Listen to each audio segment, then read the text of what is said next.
Welcome to another edition of Grace Under Pressure. Today's show is a little bit different because the guest that we have is Kent Taylor, and sadly he has passed away, but he joins us in spirit, and he will be represented by two good friends, Adrian Gostick and Chester Elton. So welcome, guys. I want to tell a little bit about Kent at the moment. Kent was the founder and CEO and chairman of Texas Roadhouse Restaurants. He opened the first restaurant more than almost 30 years ago. The Louisville-based company grew to over almost $3 billion in size, and it's all over the U.S. And Kent was quite an extraordinary person, as you will know from, and Adrian and Chester have some wonderful, wonderful stories about him. And the reason we're talking about Kent today is because he wrote a book with Chester and Adrian called Made from Scratch. Gentlemen, welcome to the show, and it's such a pleasure to see you both again. And let's talk about Kent. So Kent described himself as an unconventional business person. So an unconventional business person builds such a successful business. So.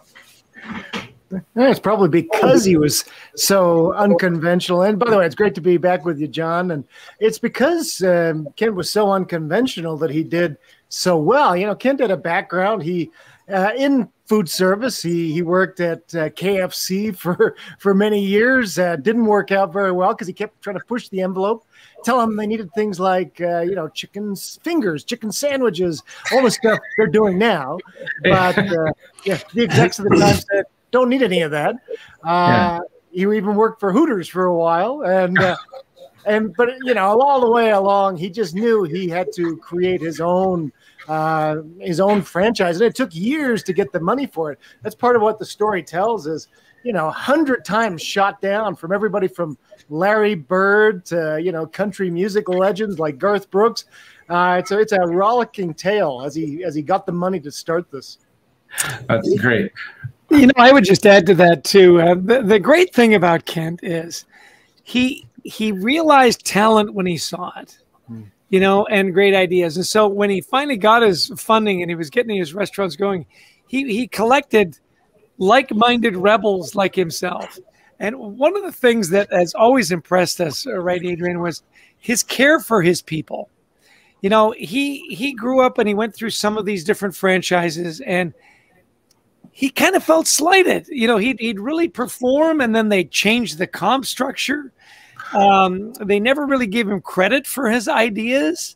And he sort of vowed to himself that if he could ever build something, that he'd make sure that effort was rewarded, that people were taken care of, and that the employees really would come first.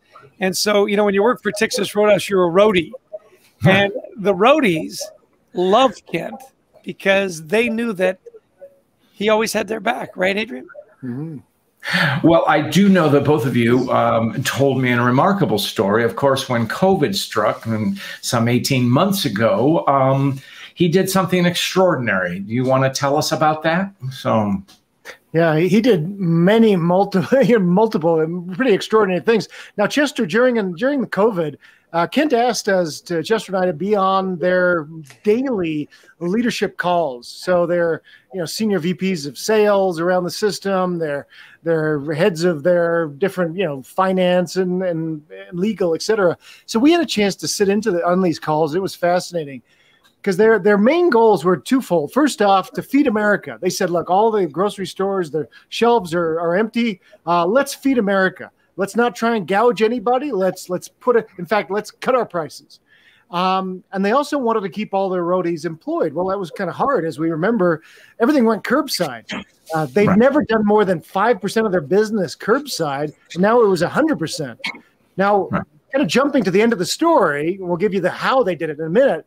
Within 6 weeks, they were back profitable. They were hiring people within those 6 weeks where, there are other restaurants, they'd laid off millions of people across the United States. Texas Roadhouse was hiring. In fact, Nation's Restaurant News called them the #1 restaurant in the nation during the pandemic. Remarkable success story. And just tell a few things that they did during the pandemic. Yeah, well, first off, I want to go back to the call for a minute because Kent was so funny. He would just do stuff. And he didn't always tell everybody what he was doing. So Kent says, I want you to join these calls, record them and stuff. There'll be a lot of good stuff in there. But don't tell anybody. Just, stay on mute. So I call in, and a 908, which is Jersey, a 908 number shows up that they don't recognize. And the guy running the call, he goes, 908. Identify yourself. Who are you? 908. And I'm thinking, I know Kent, and Kent told me not to say anything. You want to say something, So finally, it gets really, the guy's really getting, worked up. And I said, okay. I'm Chester Elton. We're writing the book with Kent. Kent told me not to say anything. I'm just going to go on mute. He goes, oh. And then Kent goes, yeah, everybody calm down. They're my authors. And then goes, well, Kent, it would have been nice if you'd given us a heads up, Anyway, that was my first call on the morning of that. Boy, this is going to really be interesting. But that'll be fun. So, the other thing that Kent did, though, in the pandemic right away is, they had a store, where they still do. They have a store in Taiwan. And you might recall that Taiwan was the first country when China said, yeah, there's this thing. We don't think it's too bad. They were the first ones that said, whenever the Chinese say something, times it by 1,000, because they're probably not going to give you the whole story. I'm just stopping just short of saying they're probably lying to you, but that's what they meant. So the guys in Taiwan said, oh, man, we broke out all the masks and all the disinfectant and the whole bit. And so Kent's guy in Taiwan called him, and Kent says, what's going on? He goes, this is a bigger deal than you think. Get ready. And so Kent, right out of the box, said, we're buying every mask we can find, all the gloves we can find. There was even, goggles and visors, you remember at the beginning. And he says, and everybody is going to suit up. And this was March when nobody was doing that. And nobody thought we ever would. Yeah. In fact, remember the pushback? The guy said, hey, if you've got somebody coming in a hazmat suit to your car, they're going to freak out. Remember what Kent said? Kent said what, Adrian, remember? Yeah, he says, pretty soon they're going to freak out if he's not wearing all that. And people would. Yeah. And so he was, and it was so funny because we talked to the purchasing guys and we talked to the managing partners and the area directors and all that. And the guy who was buying all the PPP, one of the area guys said, look, we got plenty. Stop. And he said, look, Kent's telling me to buy everything available. So until Kent tells me to stop buying, I'm not stop buying. To the point where, and we're getting a little ahead of the story, but remember when the meat packing plants were having all that trouble with COVID and so on? Absolutely. They had one of their suppliers that couldn't get PPE, right? And Kent said, look, we've got extra. Send it to them. No charges. Send it. That was so Kent. Take care of your roadies, take care of your customers, take care of your community, and take care of your suppliers. That was so impressive, wasn't it, Adrian? That's great. Well, let's bring up the book here because that's why we're here. And so why did Kent want to write a book, and especially, and how did you guys become involved? Well, you play a role in this too, John, because Kent became a member of our cohort, the 100 Coaches with Marshall Goldsmith, of which you and I and Chester are all members. And Kent came to a meeting we had about a year and a half ago or so. And I was actually there, and I met Kent. Yeah. And who did we hear from? It was Alan Mullally, and Alan's, the wonderful book, American Icon, written about Alan. And it really inspired Kent. He said, we've got a pretty rollicking story in the Texas Roadhouse story. He says, I'd love to tell this. He says, but I'm not really a writer. So he brought us into this project to be able to help tell his story. And so, Chester and I, we interviewed, 100 probably plus of his family, coaches, team members, etc. And Kent started long handwriting, out. And then he would take pictures of the pages he'd written and text them to us in the middle of the night, usually. Oh, so we get 60, bing, bing, bing. And, Kent had been working, at midnight on a Sunday night. And then we would take those and craft a story for him, which is an amazing tale. Yeah. The other thing, and I think it was very driven by this, is a lot of the people that supported Kent and enabled him to get his first money and build his first restaurants, they were getting older. And Kent wanted to thank them, and he wanted it to be a tribute that would be in print, that, you know, a lot of people would see. And he told us on more than one occasion, we got to write this right away because, you know, some of these guys don't have a lot of time left. And I want to make sure they know how much I appreciate their support. So it wasn't, you know, obviously it's a great story of a phenomenal franchise, and only got better because of COVID. One of his big drivers too was gratitude. He really wanted to make sure that the people that had allowed him to do what he did so well were thanked in a proper way. And his parents are now in their late 80s, and since Kent passed, you know, through complications of COVID, and his dad actually has gone to some of the book signings and has signed for Kent. It's really touching. Very sweet. Yeah. That's great. So there's a story behind the title, Made from Scratch, is there not? Oh, yeah. I mean, if you've ever been to a Texas Roadhouse, one of the recipes, well, all the recipes, Kent was a big fan of really quality food. And the only way you can control the quality is if you make it yourself. So everything he does is made from scratch. I mean, you know, he brings in the meat and he brings in the vegetables, but, you know, it's all made fresh right at the place. And in fact, for those of you listening that have been to a Texas Roadhouse, those rolls that you get when you come in, I mean, you can smell, the bakery is always right at the front of the store, which is by design. You smell that stuff. They bring it to the table. They've got that cinnamon butter. I mean, it's addictive. My son lives out in Wichita, Kansas. It's his favorite restaurant. He goes, Dad, I always ask him if they'll sneak me a couple of extras so I can take them home. He says, those rolls are crazy. And remember, he went through what, like 30 recipes or something. In fact, the dough is closer to like a pizza dough than anything. He was so demanding and such a perfectionist. So what else would you add to that, Adrian? Yeah, by the way, that's a trade secret that it's a pizza dough. So yeah. Oh, sorry. Yeah. It's fascinating. Like you say, everything is made from scratch. And one thing I loved about Kent too was that he liked to get in the kitchen himself, but they were always trying new things. Like he would sit on top of all these boxes. So they'd be 10 feet in the air, he and his operations guy, and they would watch the entire dinner service, see how people were moving around, serving it. And then they would get down and they would reorganize. They were always tinkering. Like the barbecue, the ribs. They had a great recipe for ribs. He says, we even won some contests in the early days, but my head chef says, no, he says, we're still not right. And he says, no, it's fine. Just quit tinkering. And the chef came up with some new ideas. And he says, I want to try these out. And Kent wasn't a really believer, but they did a taste test. Well, the new ones won. And Kent was absolutely wrong. And he says, look, I know when I'm wrong. And so, you know, they're always kind of tinkering. And however, you know, with that said, once it lands, the menu has stayed pretty much the same for those last 30 years. You know, if it works, it works. Well, and part of the secret there too is that you have a menu where everything is rock solid. You'll notice at Texas Roadhouse, they don't have like super ribs for a month. There aren't these monthly specials and stuff. Said, look, this is what we do. We do it. It's legendary food, legendary service.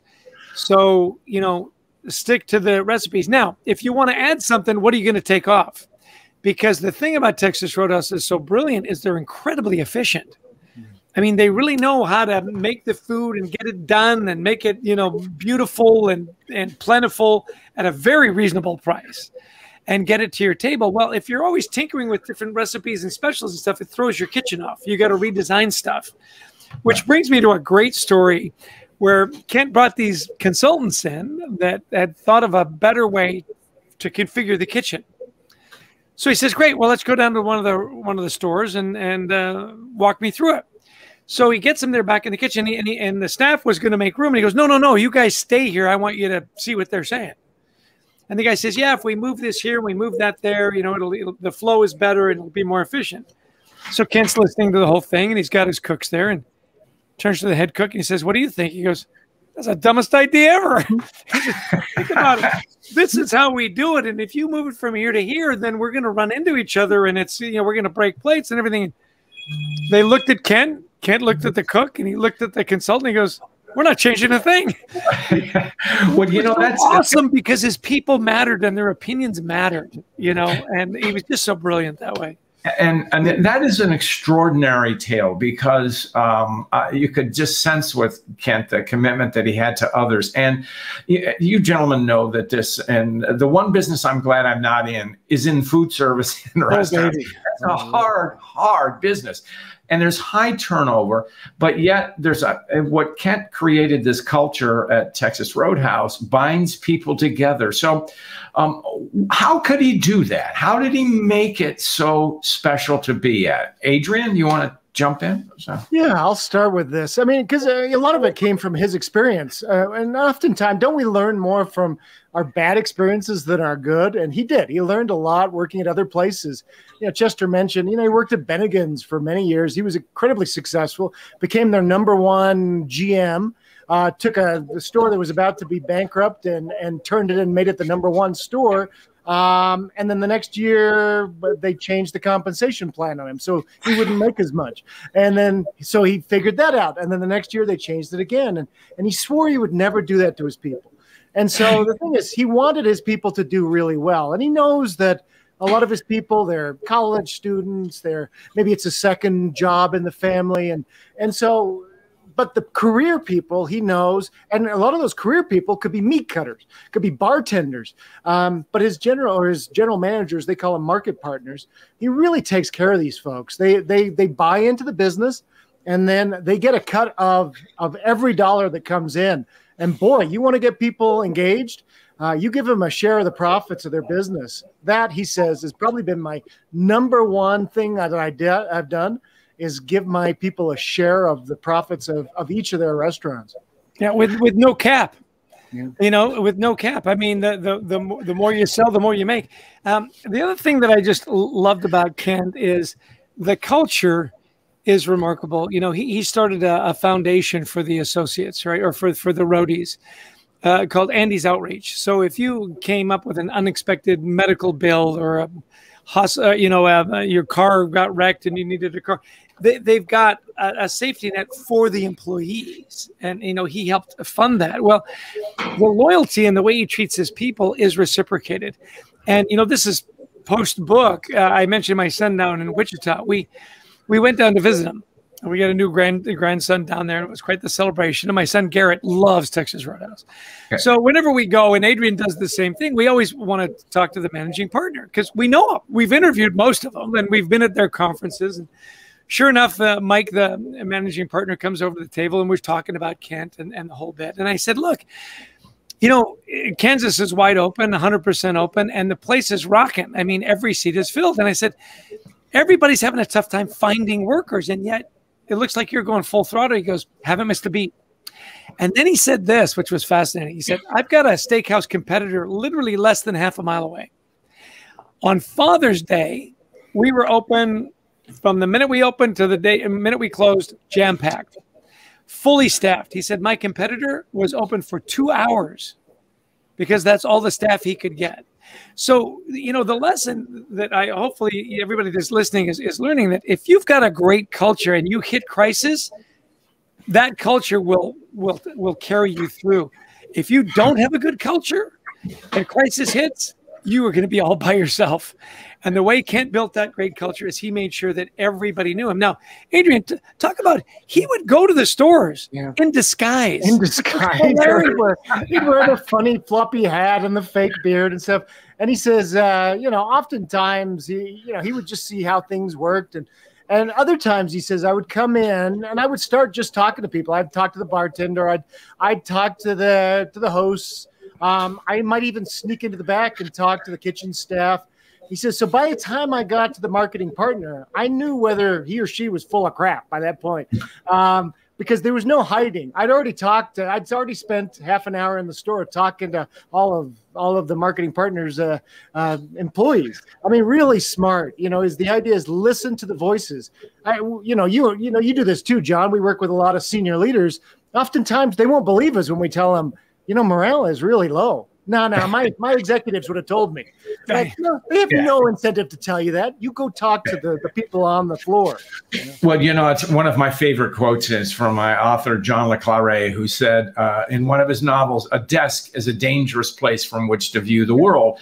And how many times do we see senior executives kind of live in this cocoon? And we're talking way pre-COVID. And you know what, the thing that Kent is, and you talked about this, Adrian and Chester, it's the culture.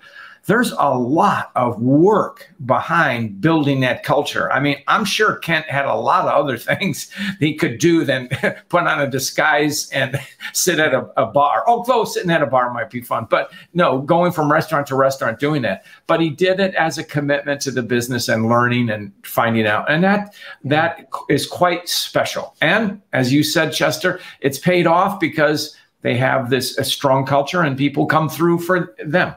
So. Oh yeah, when the pandemic hit, I mean, their stock dropped to $18 or something from like 80, and within 6 weeks they were profitable again, and their stock has topped $100 at different points.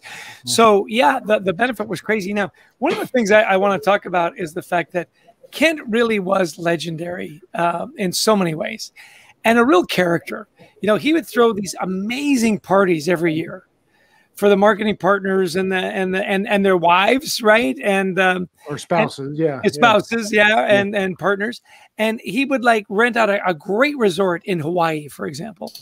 And he would bring in these amazing bands. Like he'd bring in he brought in Snoop Dogg one time, or Chesney, the big country star. And he even brought in a couple of guys from the Eagles.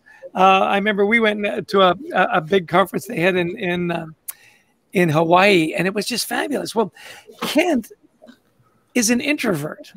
I mean, he really is. And yet when he was with his people, he would wear the cowboy hat and the braids from Willie Nelson. Willie Nelson braids, who owns a couple of restaurants, and would just go crazy. And the reason he did it is because he knew his people loved to laugh. And he was fine being the guy that could make it. He'd crawl up the big light stanchions and swing there with a bottle of Jack Daniels. I mean, the guy was just insane. And people loved him for it because he just made life so much fun. Yeah. And tell me, Adrian, I'm guessing he was, quote, the top person, obviously. Was he a good listener? So... Yeah, no, and the thing is, we can't, make Kent a saint because, he would drive his people crazy now and then. Because once Kent got like the whole thing with the PPE, once he got a thought in his head, he was going to have that. So sometimes he was wrong. Now the trouble was, 95% of the time, he's right. Yeah, his instincts that was the problem. Really, he was usually right. Yeah, he was usually right. And so, was he a good listener? Absolutely, he was. Loved to when he was developing his values. Like we all have values in our company, right? He realized without any of us consultants' help that he needed to listen more than talk. So he went around, he says, I went to 10 different markets, and I would gather employees together, in roadies, he called them. And he says, guys, what do we think our values are? What's important to us? And he would just write them down. He says, I never argued. I never told them my opinion. I just wrote down. And by the end, we had 4 values, things like, purpose and fun. And they had their mission statement was 4 words: legendary food, legendary surface. And he said, so there were times where he was a wonderful listener, but other times where he held a strong line. Like his marketing people came to him one point and said, hey, we want to change the logo. We think it's getting old fashioned. We want to do this, this, and this. And he goes, oh, really? Okay. And he let him play with it for a few months. And finally they asked him, are you ever going to let us change this? He goes, no. He says, but I wanted you to have some fun and play with it. But I have no intention at all. And so, there were times where he kind of knew he was right. Other times where he listened. But like, for example, in real estate is one of the most important parts of restaurant, having the right location. And he had 3 of his first 5 restaurants close because of location. So from that point on, Kent was on every trip to choose the next restaurant location. 600 locations. Now, that was thousands of trips, though, because many times they would go out and go, no, it's still not right. Still not right. Keep looking. And there's stories of him actually pulling over and saying, hey, there's a restaurant over there. And people would say, yeah, but it's not for sale. He goes, it's rush hour. There's 5 cars in the lot. It's for sale. Yeah, they're selling. Trust me. Yeah. You know, he was so funny. I love that you tell that story, Adrian, because, you know, we interviewed Kent for our book, Leading with Gratitude. And when I finally got the chance to interview him, he was in Michigan somewhere looking for a location and was literally had his boots on and was tramping in some field somewhere while he's talking to me. And a classic Kent, one of the things that we asked everybody we interviewed, we never used it in the book, but we said, Kent, I know you're a big fan of gratitude and thanking your people and so on. What would the opposite of gratitude be? And you can't say ingratitude, that's too easy. And he goes, geez, I don't know, Chess. The opposite of gratitude is being an asshole. Yeah, that's a great story. And so that was him. You know, he's just so genuine, just so fun. I want to pin you guys down because you work so hard with Kent on this book. And so what's a key takeaway that readers will come away from with book Made from Scratch? So. You know, this really it's a great entrepreneur story. You know, Kent had read Phil Knight's book, Shoe Dog, which is a tremendous story too. And he was really inspired by that. And he said, look, we have just as good a story to tell as Nike. He said, so that's really sort of the idea. This is a story about how you find funding if you're an entrepreneur, how you really build a culture and grow it, how you put your people first, and then they'll take care of your customers, not the other way around. It really is a step-by-step guide, not to just build a restaurant chain, but to build any business. It really is a terrific, very honest story. Yeah, this isn't a restaurant story. It's not even close to being a restaurant story. There's so many great life lessons. That just to echo what Adrian said, you know, he always put his people first. And he always made it fun, but he also made it rewarding. You know, I'll never forget being in Hawaii with this. You know, he would have like 4 days. He'd rent out like the whole, because he'd bring like 400 or 500 people, right? Actually, it was more like 900 people. Oh yeah, no, it's huge. Yeah. Anyway, he'd rent out the whole place. His vendors would come in with all the beer, and then he loved T-shirts. There was always a T-shirt for this and a T-shirt for that. Anyway, he would set up contests. For example, he'd have this meat cutter contest, and he'd have the best bartender contest. And the finalists he would bring on the trip. Now, these guys are hourly wage guys and hardworking guys. And he's bringing their families to these fabulous resorts all around the country. And then they would have the cutoff and the bartender contest. Well, the winner would get $10,000. Well, that is absolutely life-changing for these guys. And you could just see them. They would break down and cry. Their wives and girlfriends and spouses would be there, and everybody would cheer. I mean, Kent got the human condition that we all need to be valued and loved and validated. And I know we don't want to make him a saint, but he's pretty close. When it came to doing stuff like that, there are very few people on the planet that have done it better. Great. Well, I know, sadly, we're coming to the end of our show, but as you well know, because you've both been on here, I always ask about a story of grace. And I do know one, and I think it was you, Adrian, or Chester, I'm sorry, told me about what Kent did reaching into his own pocket for employees. Either of you want to say? Yeah, I'll share that one. Yeah, thanks, John. During the pandemic, Kent deferred his $1 million salary to employees. Every penny went to employees. And because they're a public company that had to be public, he didn't want it to be, but they had to issue a press release because of that. And then, that's when things blew up, because people started coming in and went, wait a minute, the CEO is going to do that. I'm going to go support that company.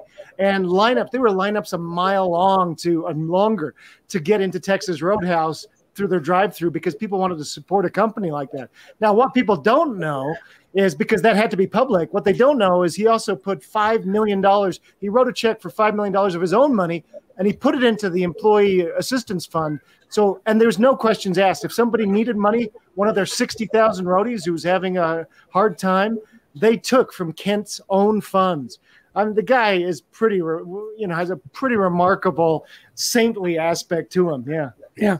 And I know we're running out of time, but one quick story of grace, and I think you'll enjoy this, John. You know, when Kent passed, the book was finished. It hadn't obviously been released. And so we were wondering, Simon & Schuster being the publisher, what would their reaction be? And I loved it. They called all of us and said, we're so sorry for your loss. And yet, isn't it wonderful that you've got this book that tells his story for his family, for his employees? We're honored that we have finished the book, something you can all be proud of, that will tell his story in his absence. And I think that was a wonderful story of grace. That is a wonderful thing. And all of us, you know, we work with people who question, you know, my legacy. And I would think that this book, made from scratch by Kent Taylor, is a tribute to his legacy. He made lives better for people around him and people he never met in the business that he built. So Adrian and Chester, it's been such an honor to have you on to talk about your friend, Kent Taylor. So with that, we'll close out. Thank you, gentlemen. Thanks, John. Take care, buddy.